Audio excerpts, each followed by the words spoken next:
Today I'm doing a review on the Nike Pegasus number 37. If you want to order this shoe or shoes like it, go onto my website in the description, Fleet Feet Mobile, be greatly appreciated.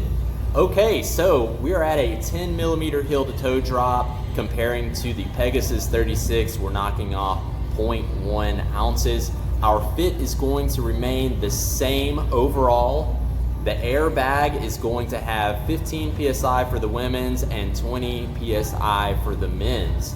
Okay, so customer feedback and feedback from wearing the shoe and what I felt, much more firm midsole. So whenever you stand in this shoe, you're gonna feel like it's much more firm, and what that's doing, the inflexibility of the shoe, is losing grip on the heel. So we're getting a little bit of a misfit happening there, although standing in the shoe, the total volume of the shoe, everything is gonna be very comparable.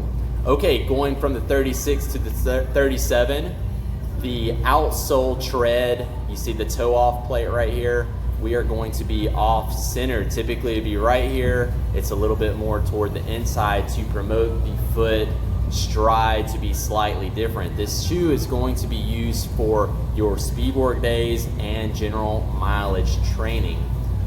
I would think after maybe 2 or 3 weeks, the midsole is going to become a little bit more flexible and spongy. So getting past the first couple of weeks, you're gonna get past some of that little bit more firmness. It accommodates an insert very well if you are a orthotic or some type of additional support runner.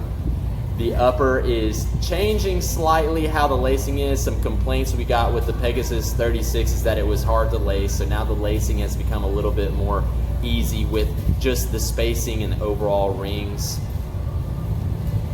Thanks for watching. If you want to order this shoe, click the description link below.